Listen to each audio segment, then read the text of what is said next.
வேலூர் கோட்ட தலைவர். வேலூர் அப்படின்னு சொன்னாவே இங்கே வேலூர் நடைபெறுகின்ற சித்திரை திருவிழா பூப்பழக்குன்னு சொல்லுவாங்க, புஷ்பழக்குன்னு.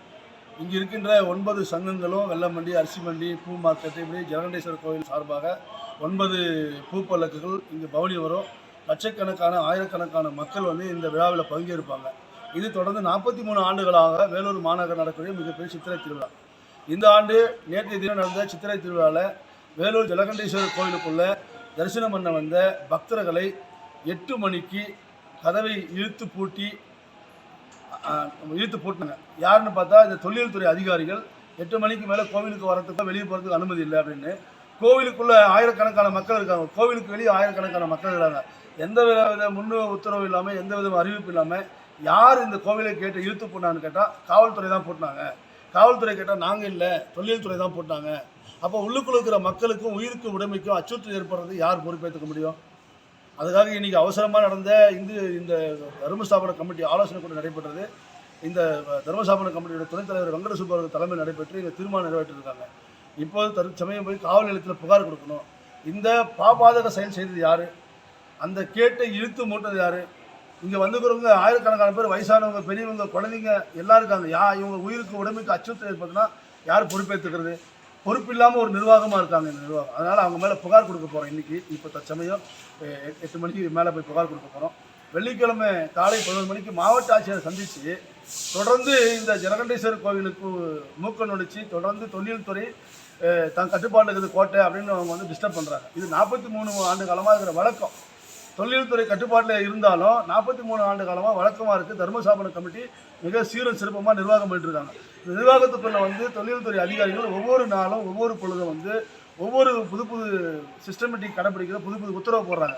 இதனால் பக்தர்கள் மன உளைச்சல் அடைகிறாங்க, நிர்வாகத்தில் மன உளைச்சல் அடைகிறாங்க. இதனால் வரக்கூடிய சிவபக்தர்களுக்கு நிறைய தொந்தரவுகள் உருவாக்கும். இதுக்கெல்லாம் தீர்வு காணும்னு சொன்னால் இந்த மாவட்ட ஆட்சியரை சந்தித்து மனு கொடுக்க போகிறோம். இது தொடர்ந்து இப்படி நடந்துகிட்டே இருந்தால் மிகப்பெரிய போராட்டமானது வேலூரில் வெடிக்கும். யாருக்காக எதிர்த்து, எந்த அதிகாரி எதிராகிறாங்களோ அந்த அதிகாரி எதிர்த்து இருக்கும்.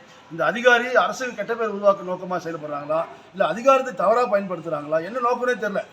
இவங்க நோக்கமே கோவிலுக்குள்ளே ஒவ்வொரு நாளும் ஒவ்வொரு விதமான சங்கடங்களை உருவாக்குறாங்க. கடந்த 6 மாதத்துக்கு முன்னாடி இதே போல் பிரச்சனை உருவாக்குனாங்க. அப்போ இருந்த ஆர்டிஓ உத்தரவு போட்டாங்க, நீங்கள் நோட்டீஸ் கொடுக்கணும், நேரடியாக கோயிலுக்குள்ளே போகக்கூடாதுன்னு உத்தரவு போட்டாங்க. அந்த உத்தரவை மீறி அவங்க 8 மணிக்கு கோவிலுக்கு அதை அடைக்கிறாங்கன்னு சொன்னால் அவங்களுக்கு இந்த உத்தரவு போட்டது யார்?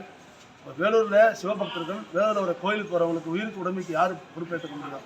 இந்த பாபாதக செயல் மீது நடவடிக்கை எடுக்கணும் இந்த மாவட்ட காவல்துறை. பணிவான வேண்டுகோள் வைக்கிறோம். வெள்ளிக்கிழமை ஆட்சியரை சந்தித்து பிறகு நம்ம முடிவு பண்ணுவோம். நன்றி, வணக்கம். இந்த வேலூருக்கு கோட்டையை பராமரிக்க 135 ஏக்கருக்கு மேற்பட்ட இந்த கோட்டை மைதானம் இருக்குது. ஆனால் இங்கே இருக்கிற 2 ஏக்கரா 3 ஏக்கரா கோவில் இருக்குது, ஜலகண்டேஸ்வரர் கோவில். இவங்க பராமரிக்கின்ற பேரில் கோவில் பக்தர்கள் டிஸ்டர்ப் பண்ணுறாங்க. ஆனால் இன்றைக்கி வெளியே போய் பாருங்கள், கோட்டையை சுற்றி அநாகரிகமாக இருக்குது, புல் பூண்டு புதராக இருக்குது. கோட்டையில் தவறான சம்பவங்கள் நடக்குது. கோட்டையில் எல்லா விதமான சமூக விரோத செயல்பாடுகளும் செஞ்சுட்டு இருக்காங்க. இந்த பார்க்கு வெளியெல்லாம் போய் பாருங்கள், சொல்ல முடியாத வார்த்தைகள் இருக்குது. இதெல்லாம் சொன்னால் காவல்துறைக்கும் நிர்வாகத்துக்கும் தர்ம சங்கடத்தை உருவாக்கும். இவங்க கோட்டையை பாதுகாக்கணும், தொழில்துறை அதிகாரி இவங்க வேலையை சரியாக செய்யணும்னு சொன்னால் இந்த 135 ஏக்கரும் சரியான முறையில் கண்காணிக்கணும். அதை விட்டுட்டு கோயிலுக்குள்ளே இவங்க கண்காணிப்புன்ற பேரில் தொந்தரவு உருவாக்கக்கூடாது. நன்றி, வணக்கம். கடந்த 6 மாதத்துக்கு முன்பாக நடைபெற்ற இந்த ஜலகண்டேஸ்வரர் கோவிலுடைய 4வது கும்பாபிஷேக பெருவிழாவை போது சென்னையை சார்ந்த திரைப்படத்துறை சார்ந்த அபிராமி ராமநாதன் என்பவர் 5 கோடி பெருமானம் உள்ள தங்கத்தேரை இங்கே செஞ்சு கோவிலுக்கு காணிக்கையாக கொடுத்துருக்காங்க. இந்த இறைவனுக்கு காணிக்கையாக கொடுத்த அந்த தங்கத்தேரை இன்னைக்கு வெயிலையும் மழையிலையும் காற்றுலையும் நாசமாக போயிட்டுருக்கு. காரணம், இந்த அதிகாரிகள் அதுக்கான ஒரு நிரந்தரமான இடம் கொடுக்கல. தொழில்துறை அதிகாரிகள் ஒரு கோவிலுக்கு காணிக்கை கொடுக்குற பொருளை எப்படி பராமரிக்கணும், பாதுகாக்கணும்? கோவிலுக்கு காணிக்கை கொடுக்குற பொருள் இன்னைக்கு கேப்பாராட்டு கிடக்கு. 5 கோடி மதிப்புள்ள தங்கத்தேர், ஒரு பெரிய கொடைவள்ளல் இந்த இறைவனுக்காக கோடிக்கணக்கான மதிப்புள்ள தங்கத்தாலான தேரை கொடுத்துருக்காங்க. அந்த தங்கத்தால தேர் இன்னைக்கு என்னவா இருக்கு போய் பாருங்கள். காரணம், இந்த அகல்யான்னு சொல்லக்கூடிய இந்த தொழில்துறை அதிகாரி அதுக்கு இடம் கொடுக்கல, அதுக்கு ஷெட்டு போடவில்லை, அதுக்கு மரப்பு போடவில்லை. அது மழையிலையும் வெயிலையும் நாசமாக போயிட்டுருக்கு. இதெல்லாம் பக்தரோட மனசு புண்படுறது. பக்தர் கேள்வி கேட்குறான், என்ன அரசாங்கம், என்ன நிர்வாகம்ன்ட்டு. இந்த தேருக்கு ஒரு வெகு விரைவில் தீர்வு காணணும். அதுக்கும் மாவட்ட ஆட்சியர் சந்தித்து நாங்கள் கொடுக்க போகிறோம். தொழில்துறை அதிகாரி போய் பார்க்க போகிறோம். நன்றி, வணக்கம்.